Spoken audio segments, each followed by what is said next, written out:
So, Reap is here as one of my friends that I met from school, and to begin with, I was thinking of making a podcast series that was kind of inspired by his banter with me, and I was like, hey, why not have a podcast together and see where we can go with that? That being said, very smart guy, very sociable guy, and I very much enjoy conversations with him. The floor is yours, man. I completely feel the same way about you. I think we can talk about basically anything and hear each other out.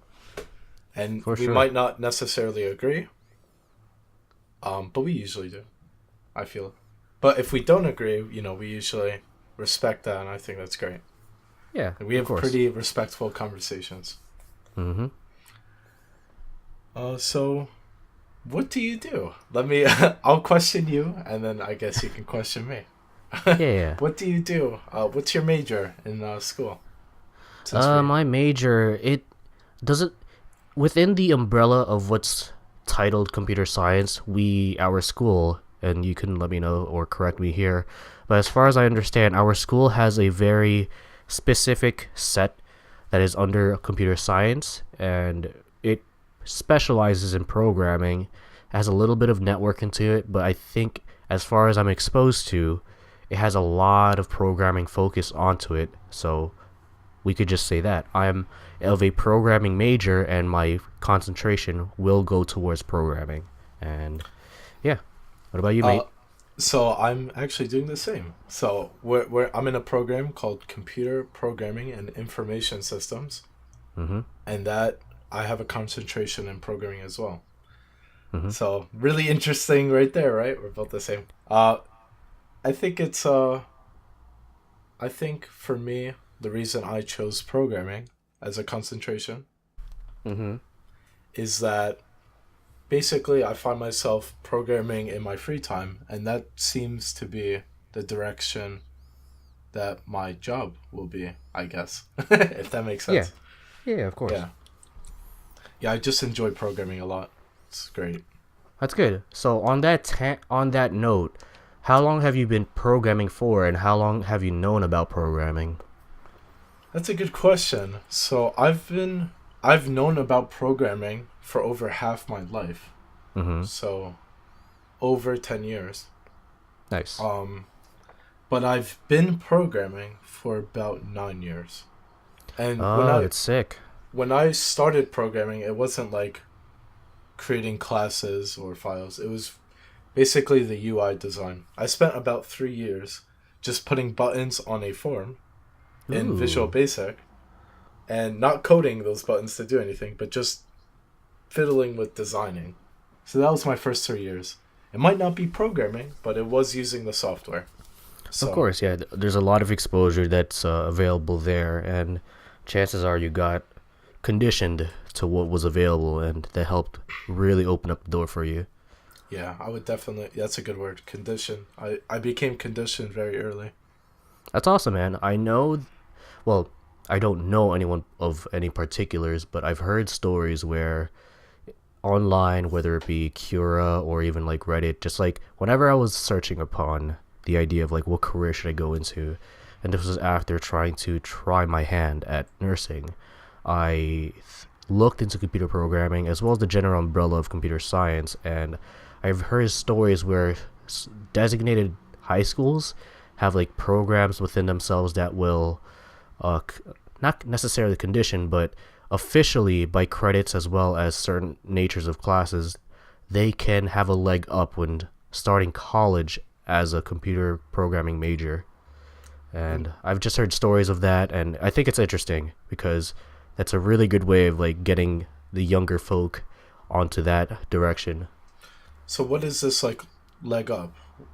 What would be an Leg up example of in a that? sense of, let's say they have undergone certain programming classes in high school, that if and only if it has a trans like a level of translation or convertibility into college credits, one, that's an official leg up, and two, even just the information and knowledge of having programming before the start of college is a great power to have, I think.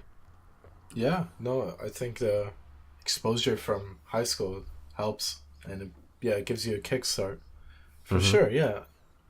Um.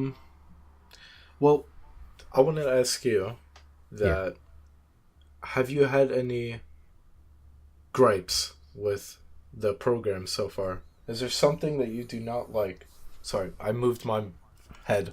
Uh, it's fine. It's fine. so do you have any gripes with the computer science program, basically, or the computer programming and information system major that we're in?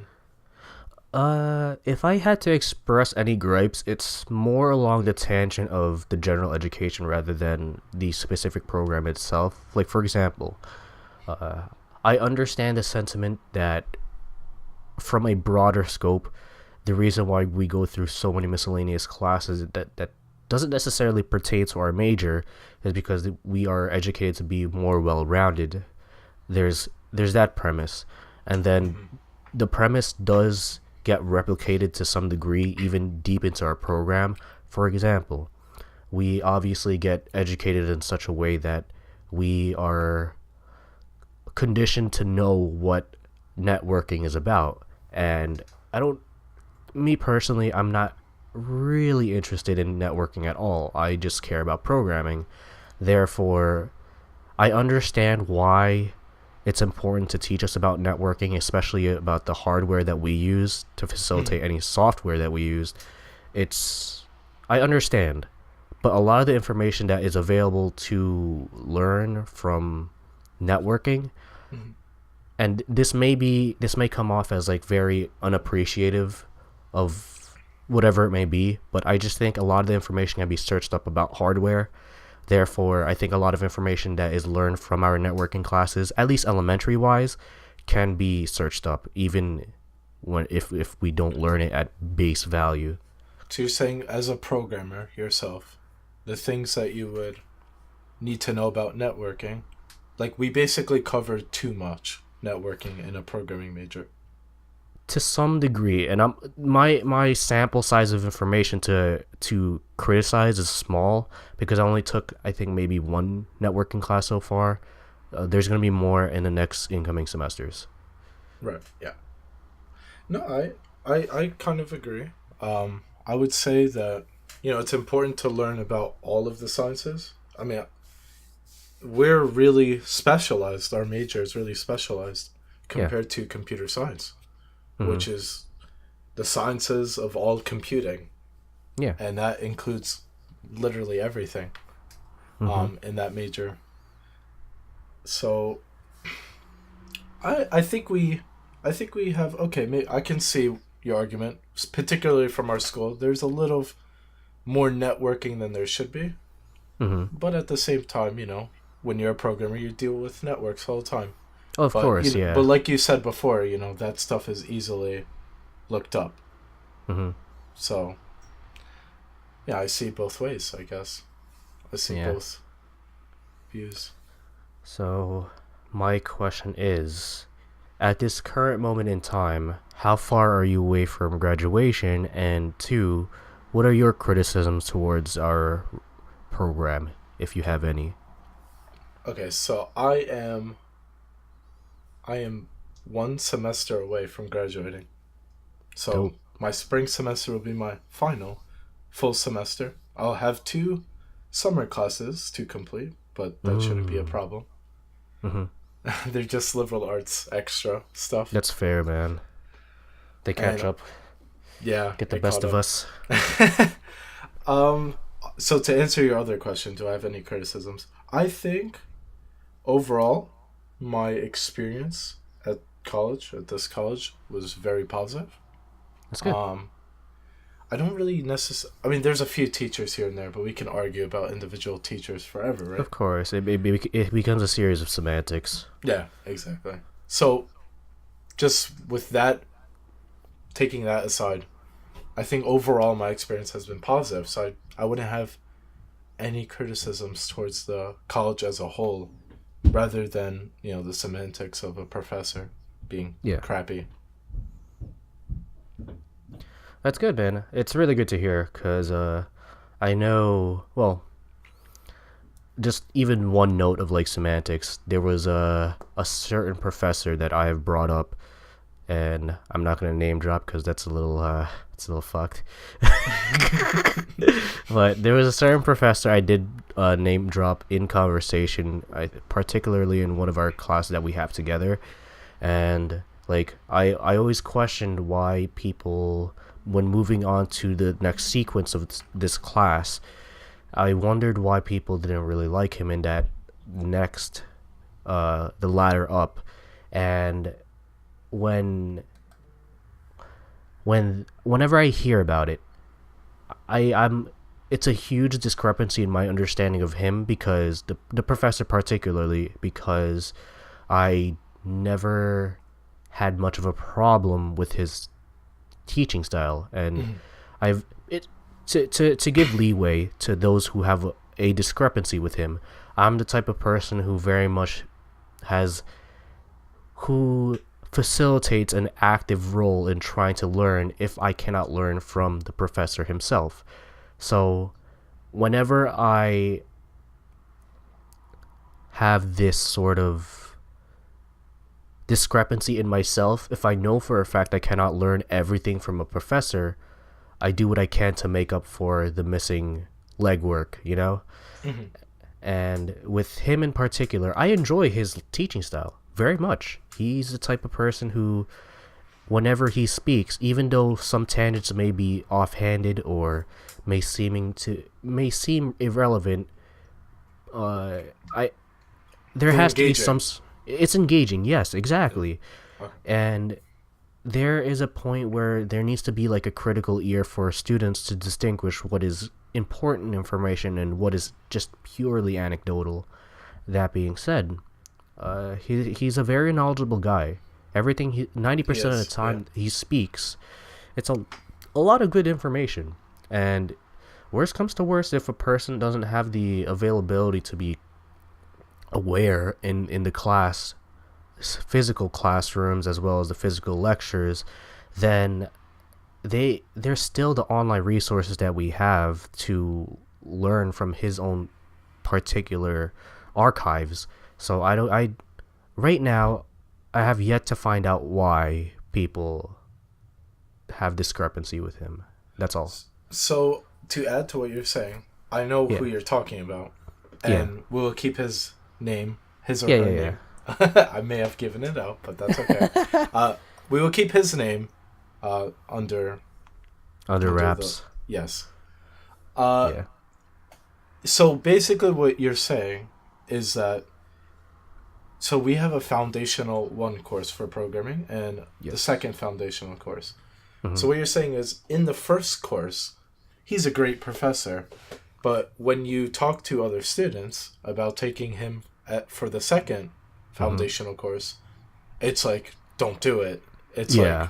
not advisable. Yeah. And personally, what I would say to that, I've never taken this professor for the second foundational course. I've taken someone that was particularly hard. Hmm. But I did do very well in the class. Hmm. And I think it really comes down to what type of student you are. If you're the Of type of course. student that works under pressure, like me, I actually work well under pressure. That's good. It forces me to do better. Not always, sometimes you can crash. It depends on the course. But for programming, I work really well under pressure. That's Don't take good. advantage of me. Don't take advantage of me, companies. No. but with that being said, I do think that, with that being said, I do not think that particular professor would be bad. I would recommend you actually take him. I would think he was a bit harder than the foundational course. It's actually really good to That's take fair. professors that you've taken previously, because you can verify. He's going to teach what he thought was taught in the foundational course, and he can verify himself what he taught. And so could Exactly. you. Exactly. So I would actually I would argue that you should take that professor. Yeah, and to answer your suggestion, I most likely will, because I do enjoy how he teaches. chances are, because I've already got into the semantics of like what I'm gonna do for next semester and onwards, and I actually don't know if you remember, but I've been on this sort of this great great effort to try and go online as much as possible, and I don't know if he will have a class available online. If he doesn't, he'll be the only class, hopefully the only class that I take on campus, because I just, dude, man, like, I don't know how you feel about this, and I'm pretty sure we've talked about this, but to reiterate for the people, I just don't. I'm not entertained going going to campus at all on any day of the week, simply because I just I am so one to get the selfish reason out of the way. One, I'm very bored when I go there, Yeah, and I'll give you that. two, I want to enjoy my time spent. And, as with anyone, I think people in general already stress enough about how their time is being spent, which is fair because time is a commodity that is never, it cannot be refunded. And Right. that, it's fine. It's okay. I understand. So, with that being said, it's kind of just like I have better things I can do while I am also taking classes, and the most efficient way for me to proceed is take online classes, which will allow me to work from a week to week basis of like what work I have been prescribed, make a schedule to accommodate the prescribed work, do what I can away from campus. If I need to go to campus, I will go then and do what work I need to do based upon what I have tried during the week. And it's also a selfish way of saying, uh, is there a way for me to do other things that I like to do while I also do Your uh, online courses. exactly. So to kind of add what to you're saying, I somewhat agree with you Yeah. on the whole online thing. I think you can multitask if you're doing online courses, which is Mm-hmm. interesting. My only issue with that is that I already spend a large amount of time in front of a screen because of this degree. Yeah. And so if I can minimize that, I will. So the in class experience for me It's is good. better for that reason. And Yeah. one more other reason, I think just the environment in the classroom can be very different from online. You can Of feel course. the presence of the professor or his tone. Yeah. Instead of reading a contextless word document, Mm-hmm. it could be really dry and could feel really intimidating. Of But course.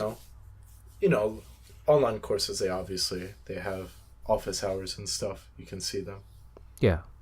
You can get the human experience if you want. Yeah. Absolutely. But yeah, like And that I would if I were to add that would be it. Like to what you were saying. yeah. And I'll to facilitate what you're saying. It really is important to have some sort of human engagement around social engagement, and that is important. I must admit, and the reason why I can admit it is because I do depend on social interaction. Mm-hmm. That's one of the ironies, I think, of what my efforts are turning towards. Uh,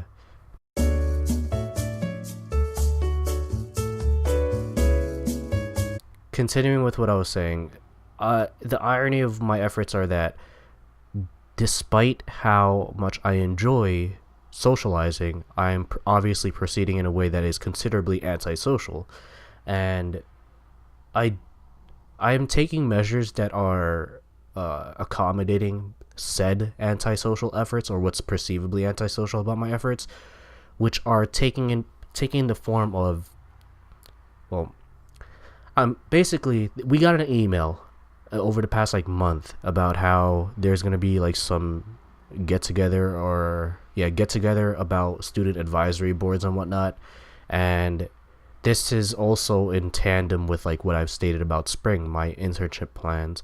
Mm-hmm. Things kind of fell apart from there, because just too much shenanigans, too many shenanigans this semester, which is fine. It's not that big a deal. But to sort of pique, or rather satisfy my curiosity with political networking, I have decided that maybe, just maybe, it's a good idea to partake in their student advisory board. If nothing comes out of it, that's fine. It's okay. I tried. Uh, if something does come out of it, I get to then, I guess, observe what sort of decisions as well as behaviors get made and used to make any sort of bigger decisions for what should affect anything and everything else in terms of student advisory power. But that's sort of the tasks of curiosity that I'm undergoing if things happen. But yeah, that's Yeah, pretty much my jargon with that. yeah, that's interesting. I like that. I wanted to bring up.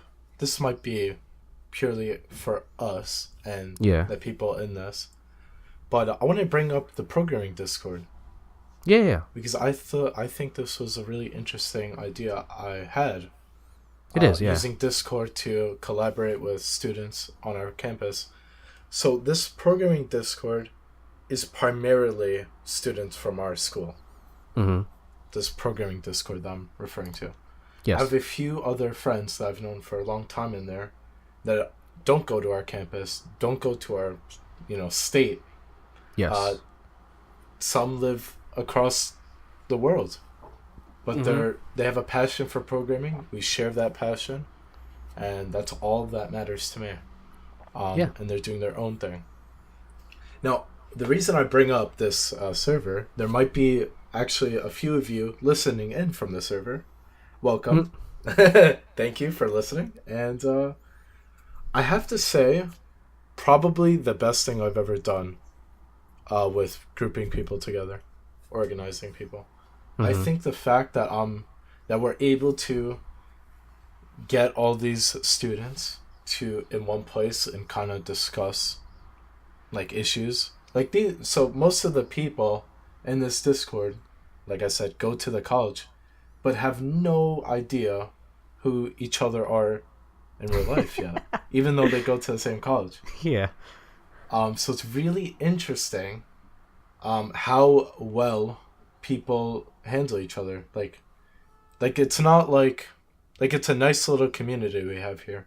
Of course, yeah. It's I really thought I had nice. more better things to say, but I'm just really proud of making the server, and I hope it becomes of use to more people. No, yeah, and like to facilitate what you're saying, it's a good server, man. There's a lot of good resources available. The people who speak will continue speaking at the availability that they have, of course. But it's a good server, man. Like it means well, and it's clearly organized, and it's very nice. I honestly like in the event that obviously we all will meet our graduation sooner or later. Like chances are like I most likely will forget something, and chances are I could reference it in this server because of the resources that you have available. Exactly, and isn't that great? Oh It's yeah, like it's it's nice. free tutoring on Discord, basically, Oh and yeah, also basically. it's also free lecturing, I guess, if that's opposite of getting help. No. It's because being lectured and getting help at the same time, while they may not be synonymous, to some degree, if someone quote unquote needs help, they will look towards any form of lecture, especially if it's well composed. So, to some degree, they go hand in hand. Mhm. So it's good. Like I definitely appreciate the invite because it goes well with what sort of future direction I am taking. Yeah, And glad to have you, man.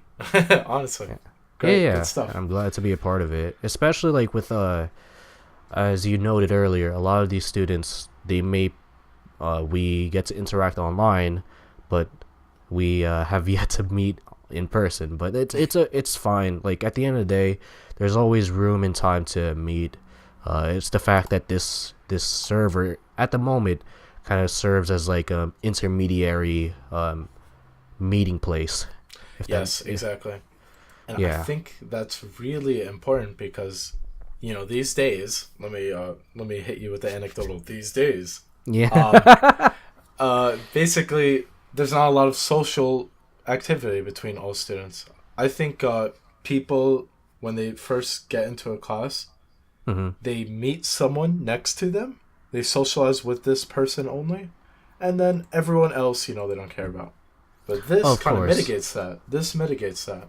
Because if I'm Yeah. inviting all sorts of people I've seen from my experience in campus, Hmm. there's a whole different, social dynamic going on here. You are kind of forced to, whatever you say in the server is seen by everyone else. And Yeah. that shouldn't come to any surprise. Hmm. Anyone that's used the server obviously acknowledges that unconsciously, and it's Yeah. good. It helps with this social barrier we have.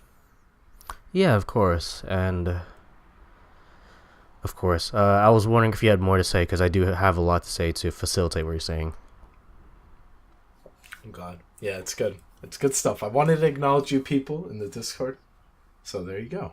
Now get to programming your Yeah, assignments. right. Yeah. So yeah, so the whole idea of what you're saying altogether, at least a lot of what was mentioned, is that students socially will most likely drop the ball when it comes down to physical lectures and physical classes because whether it be one stimulus or other stimuli that affects the motivation to socialize, it's it's all moot points regardless of whatever the case may be. I understand why people may not want to socialize, but there isn't much of a loss in socializing. Worst comes to worst, to me, Hmm. you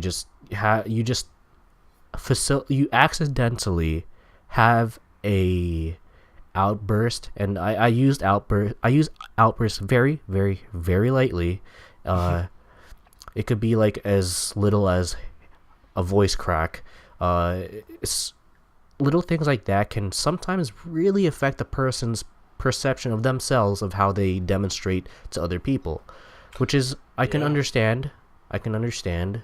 At the same time, we're all in the same place. We're all very scared of like how we uh, may accidentally make mistakes, which is fine. It's a matter of like how we proceed from there.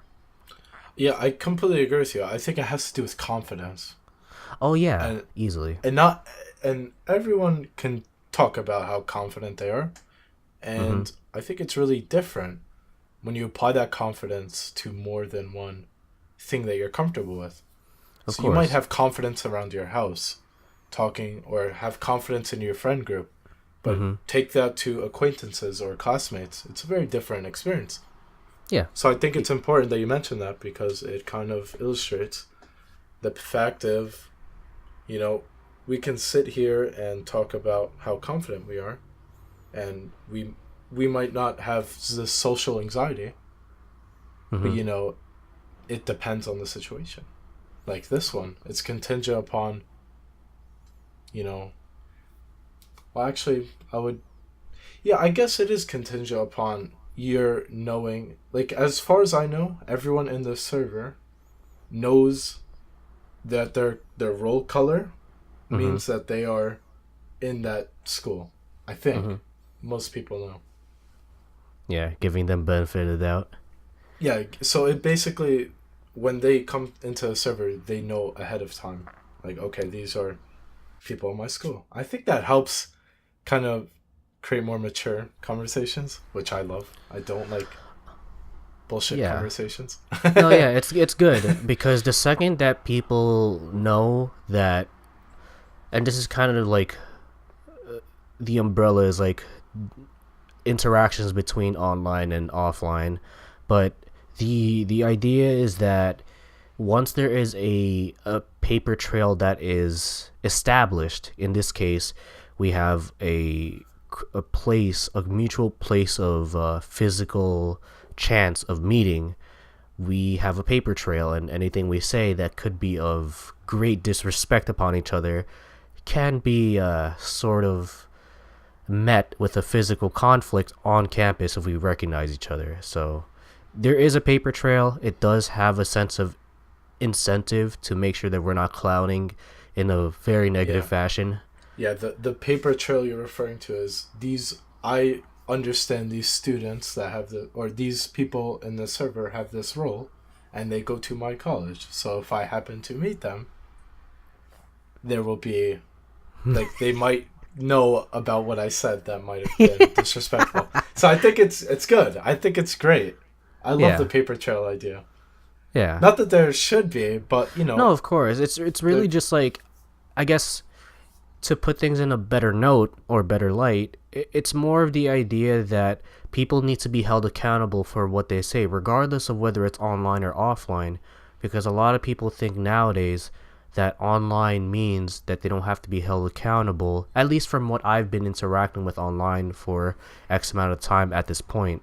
People sort of just lose themselves in the clutches of the internet, and they think that they could get away with almost everything that they say because they think that paper trails don't exist because they have turned into digital footprints, when they don't realize that digital footprints can be, they can be, it can be dug deadly. out.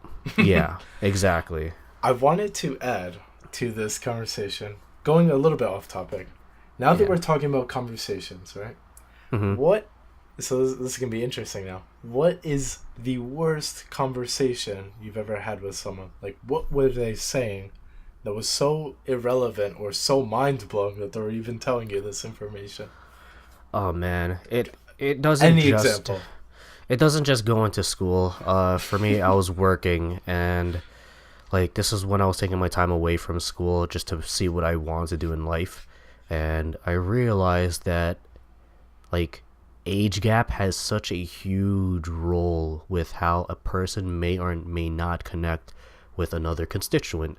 Meaning, I was like, I don't care about revealing my age, but like, Mm. I was probably 21, 22 at the time. I think 21 or even 20. I was I was working mornings at this place, and the other person was at this point in time retired, and they're just enjoying their luxury of being retired, knowing that they're pulling a pension of like a disgusting amount of money. And I was like, dude, like, this guy's clearly knowledgeable, but man, I don't like to be very honest, I didn't give a shit about him. I was like, man, I know what you're saying is important, and I know that, like, to some degree it relates to our work environment, but man, our work environment blows so much asshole, and I just don't like speaking to you because you're so boring. So it isn't just one conversation, it was a multitude of conversations. So to answer your question with a greater theme, there's that. And yeah. I just didn't give a shit about this guy. Oh my god, dude. Nope. I felt bad, but at the same time I stopped feeling bad because I was like, man, I'm probably a shit stain in your perspective because I'm so young compared to you. So Right. you know what, you're a shit stain to me because you're a jackass. And much older. Yeah. Yeah, I was hoping So that the interactions. Sorry about that. no, no, go Uh, ahead. I was hoping that the interaction between this person and I would have been more fruitful, but I realized that also, to give him leeway, I was also in a point in time where I wasn't exactly in best of health, whether it be physical or whatever the scope was. Like, I wasn't in my best of health. I wasn't exactly making best of judgment, but at the same time, I was so tired of this person just like being him. Just, I was like, man, I gotta bounce. No, I think it's really interesting that you brought up age gap. I think that's a huge deal in conversation Yeah, because of the development of their brain because that yeah, takes time. Uh, so you can't always have the conversation you want. of I course. will say, I guess to answer my own question, so the viewers get both of our Of perspectives. course, yeah. People that upset me. I've told you this before, but Hmm. I'll say it again for the podcast. I may have told other people, but it is actually truly mind blowing to me that people think that talking about their dreams or nightmares is a inducive conversation. Little fact, little Mm-hmm. spoiler here. It Mm-hmm. never is, okay? Never will be. Do not have conversations about your dreams or nightmares with me. Never do it. Why? Because so here's the logical this is the logical Reap speaking. Well, at Mm-hmm. least I'd like to think it's a logical argument. Mm-hmm. Uh so we don't remember our dreams fully, right? No. Yeah, we don't. So it's somewhere I don't have exact numbers, but it's a majority. So plus 67%, I would say. Mm-hmm. So let's just make it purely anecdotal here. Yeah. Basically, 95% of your dream you don't remember. And they happen. Mm-hmm. So relative to what you think, a dream actually lasts a few seconds as Mm-hmm. opposed to you thinking it lasts for hours Forever. because Yeah. this hormone or chemical is released in the brain that suspends time. Mm-hmm. So you actually lose. You can't even. So a dream happens for a few seconds, but hours go by and you think you're still dreaming. Mm-hmm. So like I said, most of the dream you don't remember. So when you are bringing up this conversation with someone, what I like to think is that conversations go two ways. I'm telling you this because I want to hear this from you. I want Yeah. to either hear what I want to hear or hear something different. That's Yeah. usually, you don't just say something to say something. That's not a conversation. Of Specifically course. about conversations I'm talking about. Yeah. You can just say, oh, I had a shitty dream, and then end the conversation. That's fine. Yeah. But Yeah. don't go into detail. Here's why Mm-hmm. you shouldn't go into detail. Because you Mm-hmm. don't remember the dream. So you are Yeah. basically making up a story. You're Of course. There's confabulating a lie. rationalization. Yeah. Yeah. And they're also like you're expecting me to rationalize your dream or nightmare, and I have no idea. I don't even know where to begin to rationalize a dream or a nightmare that you have. Yeah. Oh, I could go into crazy detail, but I think that's enough for that. Basically, don't tell me about your nightmare or dream, guys. Don't Yeah. do it. That's fair. That's fair. Honestly. Sounds so mean, but I have good reasons. I hope. No. It's completely fair of a stance to hold because from a logical standpoint, uh, yeah, from a logical standpoint, dreams are not logical at all. They, as far as I understand, they're just these states of, I guess to put it into metaphorical perspective, they are these films that utilizes any sort of information that is available, whether it be from the beginning of your childhood or the second that you just finished your burrito last night, and I don't think that's a reliable barometer of information to analyze. And even though, yes, to me, I personally think it's interesting discussing dreams, it isn't exactly a reliable empirical no, let's not even say empirical. It's not a very good topic to depend upon when speaking with people who aren't willing to be abstract in said conversation. Perfect. Yes. To add what to you're saying, yeah, you're basically hitting on the nail. I have nothing to add to this dream. Why are we talking about it? It's not Yeah. even logical. Like I can't even rationalize it, right? You know Yeah. what it is? It's the other person that tells you about their dreams. This happened in our class, by the way. I've told you the story before. The person in our class clearly does not know how to properly have a conversation with someone they barely know. If Oh, anyone jeez. thinks that you're telling a stranger about your dream or nightmare is a good idea, I'm sorry to tell you. Spoiler, it's not. And you should feel Yeah. bad. And you're bad at conversations. Like, that's so good, man.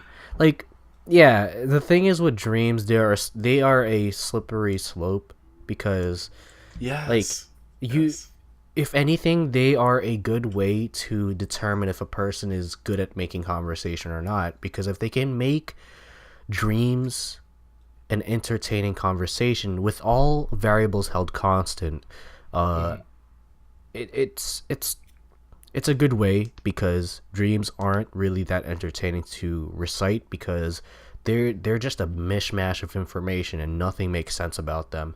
And to make that hysteria entertaining is is a skill by itself, honestly. Yeah. Yeah, for sure. Yeah. That's so funny. I feel like I've ass blasted this person. I don't mean to do that. I'm just No, of course, explaining my yeah. gripes with people that do this No, of course. It's in a perfectly comedic way. understandable. Yeah, yeah, yeah, yeah. Yeah. And it's fine, man. Like at the end of the day, like for me, I have a tendency. Well, I don't do this anymore in recent years, but back in the day when I was like in high school, whenever I woke up from like a very strange dream, as far as I could recollect, which isn't much because by then I've already forgotten like 70% of my dream, and I'm on my notepad for my phone. I'm just typing in what I remember, and when I read it, I'm like, okay, I can piece what happened to some degree, but then like a year later, I'll look back at the note and I'm like, wow, what the fuck was I on? Yeah. Yeah. Ridiculous, man. Fucking ridiculous. Yeah. I have an idea. Yeah, Your last podcast, let's talk about that. for It sure. was 18 minutes. You're Yeah. talking about One Piece, this Mm-hmm. anime. By the way, I want you to entertain it because I don't watch anime. Mm-hmm. So it was really interesting. So let me just give you my brief opinion here. Yeah, yeah, If go you guys ahead. didn't watch his podcast, it was 18 minutes. I recommend you should because he's my boy. Up to you. Uh, so he talked about the character. I think King's. What was it? It was King's verse. Basically the phenomena I was talking about altogether was Conqueror's hockey, and it related to the idea that in the overarching way that I analyzed everything was that it related to kings and how they administered power. Yeah, that's what it was. It was like the power role of Kings and Yeah. stuff. And so you're talking about it from the One Piece perspective of how Mm-hmm. they handled it, right? Yeah. So, from an outsider that does not know a thing about anime, and you Mm-hmm. discussing it, I thought it was really interesting, and that's all I Mm-hmm. wanted to say. I think you did a good job, kind of explaining it to someone who doesn't necessarily watch anime. Mm-hmm. Right? Yes. Okay. Just wanted to bring that up for you. A little Oh, plug. thanks. Yeah, yeah, yeah. It's an interesting topic because in my time of like education, I've done myself the justice of trying to make sure that the miscellaneous credits that I have to take will be sort of satisfied in such a way that I'll be satisfied as well. And the way that I approach that particular topic for my standalone sort of solo podcasting is that Kings and Power, they, for lack of better words, in modern society, we don't have too much of a distinct, very hard rolled kings. We have the matriarch, which is what the royal family from what is it, Britain? If am I getting the information correctly? So Uh, I actually like can't verify that. I don't know. I'd have to look it up. Yeah, so basically, too long didn't read. Queen Elizabeth, the matriarch, that royal family. If I'm getting the information correctly, because I don't really follow too much outside of when it comes down to foreign politics and foreign anything this and that. With that being said, uh, it's hard to find systems like that are of superpower statuses, and when it comes down to the criticisms, not criticisms, but I guess the analytic lens that I have upon the idea of matriarchs, patriarchs, as well as any system of power, I got that information learned from a history class I took from another college, and The whole idea is this. Basically, to jumpstart this sort of discussion, I want to know from you personally, what is your idea of power? Ooh, very abstract. We could talk about this. Yeah.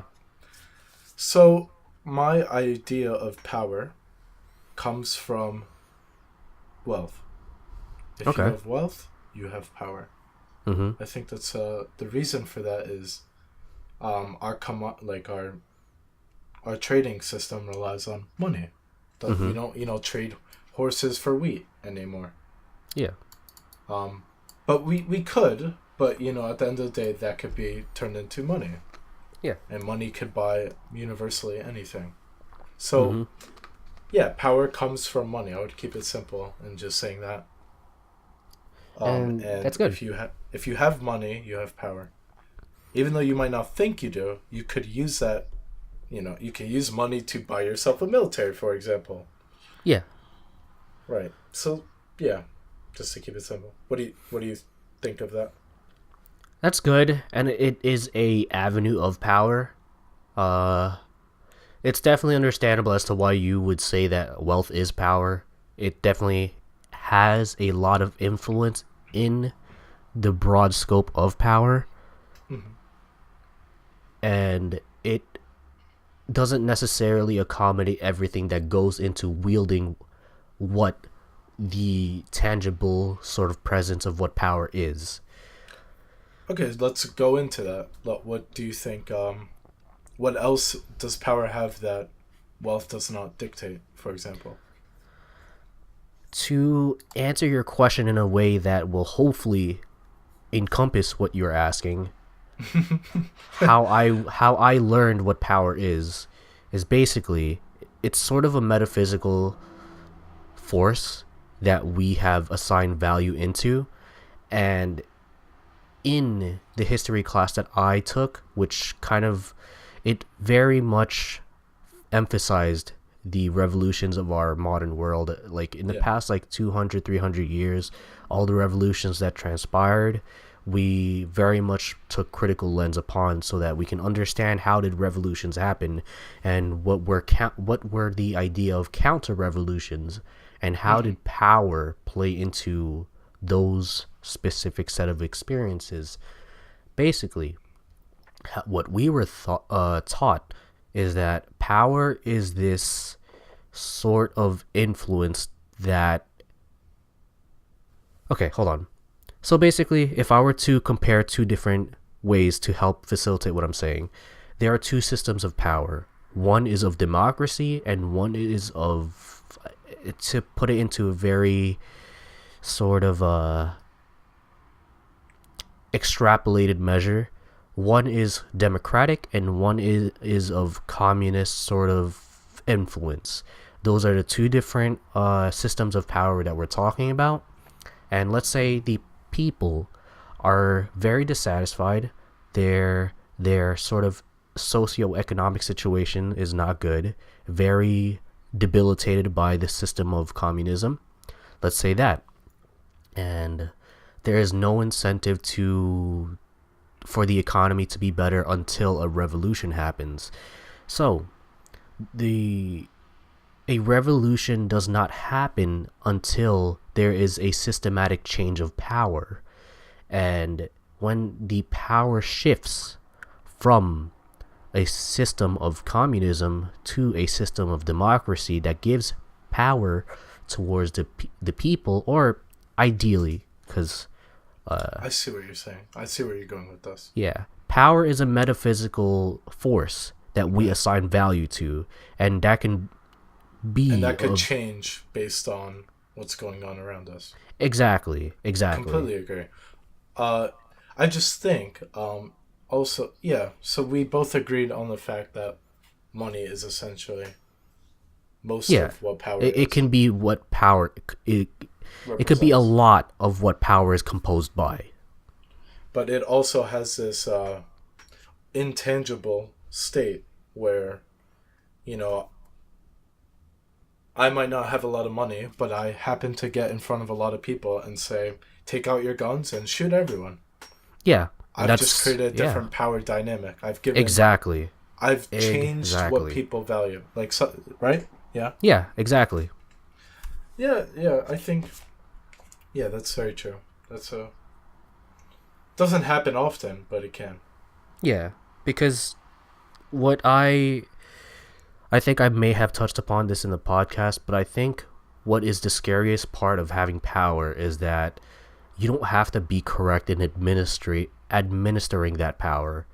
You can, as long as Just, one, yeah. you're charismatic, two, chances are good looks goes into it as well, because that's we often glamorize those things, whether it be people or items that look good, and we accidentally give them power because we think that they are better than what they perceivably are. It's Yeah, I just, think that's part of the human condition. yeah, Like something that looks like something I prefer. I prefer beauty. I don't think anyone disagrees with that. You wouldn't yeah, prefer something that's ugly inherently. yeah, and people, like, to give, I guess, to give disclaimer, because that by itself, I take no offense to it. It's not a big deal because it's just a physical truth, but people don't like hearing and getting acknowledged that there are physical disparities between themselves as well as, the more elite, whether it be monetary elitism or biological elitism. That being said, it's I wish that people were a little more logical about that, because not everything has to revolve around, oh, do I look good, do I look bad. It just doesn't, to me, it doesn't matter as much It's as people relative. think. It's relative, yes, What yeah, people view as beauty is relative. exactly, exactly, man. Yeah, And we've been yeah, running on for about 50 plus minutes. Not bad. I like yeah, it. man. If you are at this point in the podcast, anyone listening, please let us know. And if there's anything that you would like us, if you would like an extended version of 1 hour podcast with us, you can also let us know. Or do you think this is like a good length? But we can Hmm. continue on for a bit. I just wanted to Yeah, of make course, give sure. that checkpoint. Yeah, yeah. It's 50 minutes running on. That's for the second podcast. It's I hope people are listening up until this point. And if you're not, well, you would never hear you would never hear me, uh, ah, Give them flack. right. That's Yeah. funny. Yeah, yeah, yeah. So yeah, it's interesting, because a lot of the, to make it more applicable rather than abstract, uh, the applicable measure of that conversation would be looking into modern day politics. And a lot of people don't ever like talking about modern day politics because it makes them just cry more. But Yeah. I understand. I perfectly understand why people try to avoid this type of conversation, because, to begin with, why spin a wheel or a conversational wheel if you know for a fact, quote unquote, that you don't really have any influence upon what will happen in the greater scheme of things? I, to some degree, understand that sentiment, because in immediate sort of transpiration or immediate events that happen publicly, we don't really have too much power in what happens within the next like 5 to 60 minutes in political lens.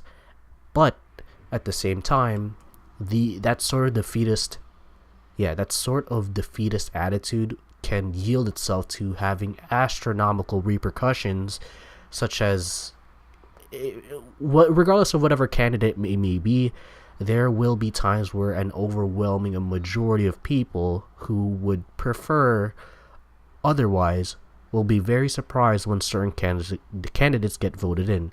And, I agree with after, that. yeah, I yeah, think yeah, I think if people just avoid politics completely, it does a disservice to the person you're talking to, because I think politics, um religion as well. That's another Oh thing that's yeah. popular in this world. Yeah. And also personality. These three things, I think, on top of everything else, are the most important things you can talk about with someone else because it Yeah. basically defines you. Of Religion kind course. of defines your moral barometer. Yeah. Uh, if you don't have one, then what is your moral barometer, kind of thing. Mm-hmm. So these are all topics that you would like, for example, in a significant other that you would like to talk about. In politics, it's like, you know, did you vote for Trump or Hillary, like kind of thing, like, Yeah. and why? Why did you make that choice? It's Mm-hmm. interesting. Yeah, and it's. I wish people felt more of a desire to satisfy curiosity rather than a desire to convert, because when someone votes this or that, regardless of whatever the affiliation may be, I will want to ask them what why do you support them? It's not necessarily antagonizing them. I'm just Right. curious Yeah. why. But to even open the lid of politics, to some people, they're already on the defensive because Yeah. for whatever reason, people nowadays feel as though they need to defend their ideals or defend their behaviors, actions, as well as like cognitive processes. And I feel that, to me, I think that is a very inefficient way of proceeding in life. I Like, think I agree with what you're saying. Like, so you're saying people get so defensive, like as if they're willing to show arguments for why, or they're not even willing to it's more of participate. like they're being defensive in such a way that they want to justify why they did what they did rather than reveal information of what they did, why they did what they did.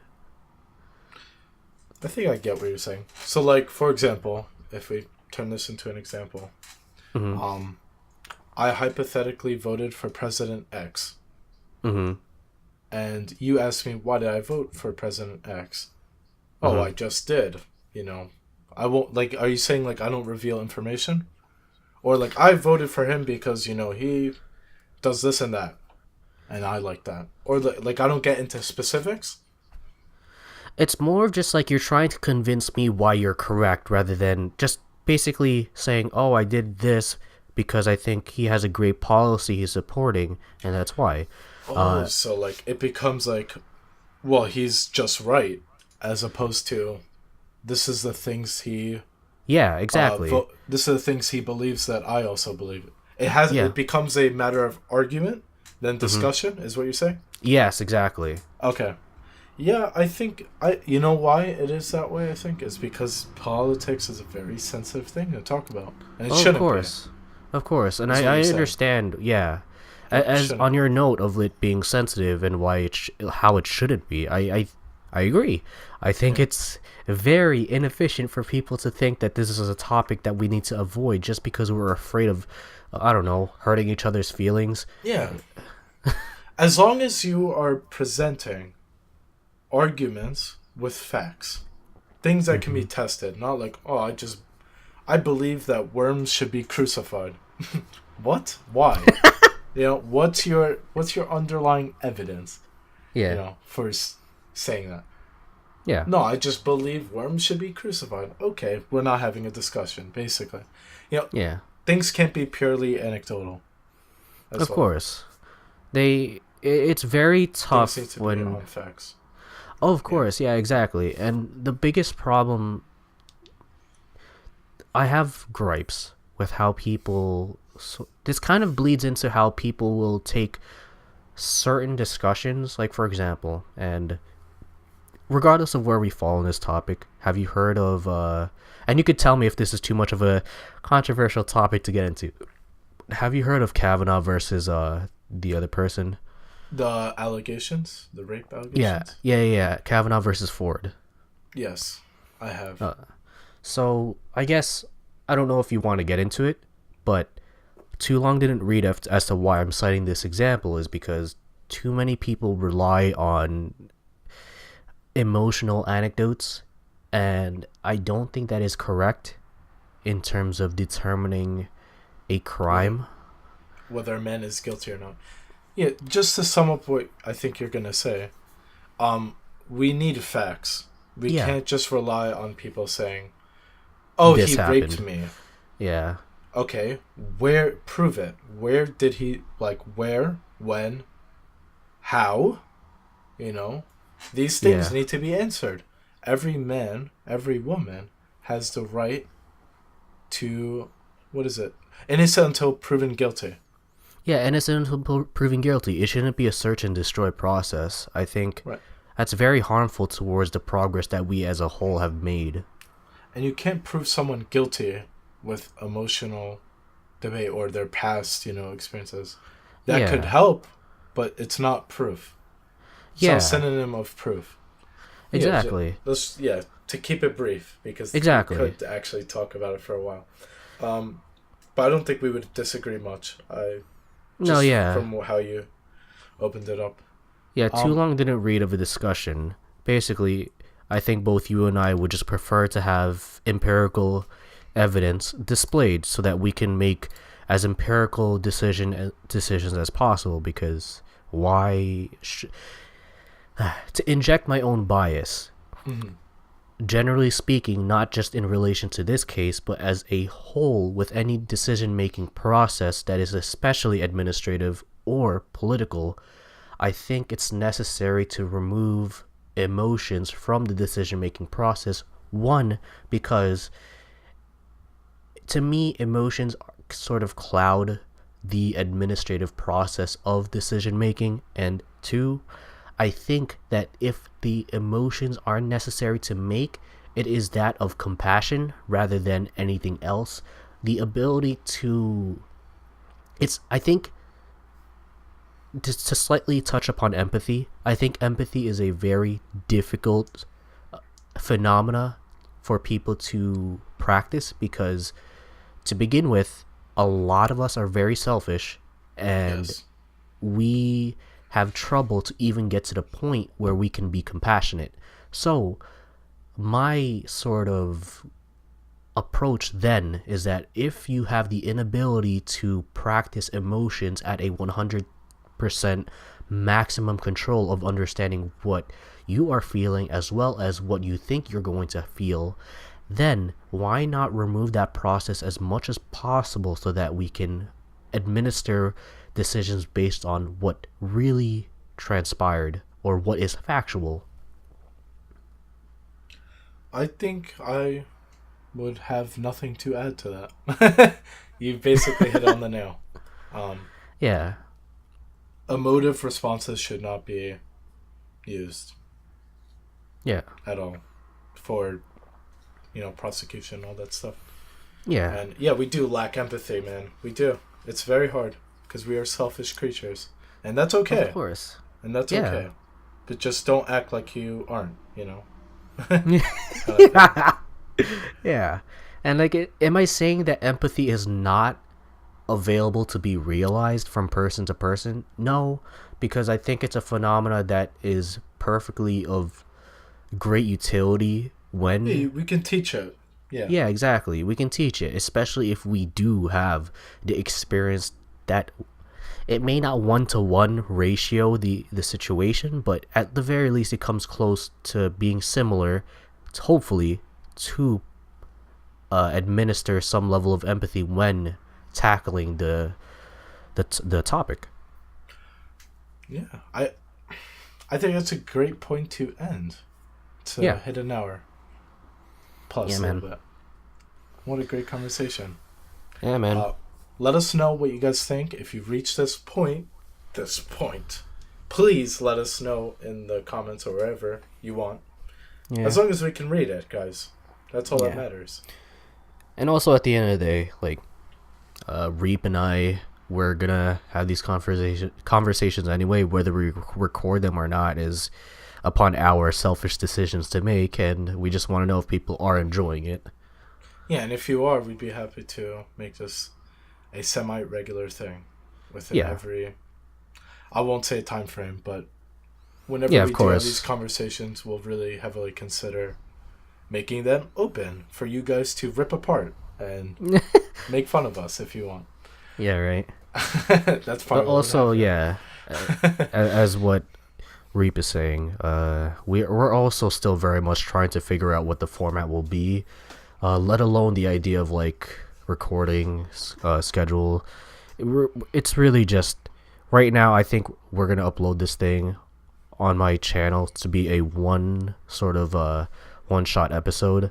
But I think going forward, we'll definitely adjust based upon like one, demands of schedule, two, demands of like what we intend, as well as just other things. And different mediums, possibly, depending how Yeah, this goes. exactly. Yeah. Sounds good. Yeah, man. I'm on the boat. I'm all for it. Yeah, man.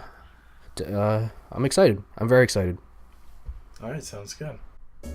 Hey, if you made it to this point at the end of the video, thank you for giving some time to listen to this episode between me and Reap. It was a pleasure having him, and hope you guys could check out his social media as well as potentially check out mine as well. That's about it. I'll see you guys in the next one.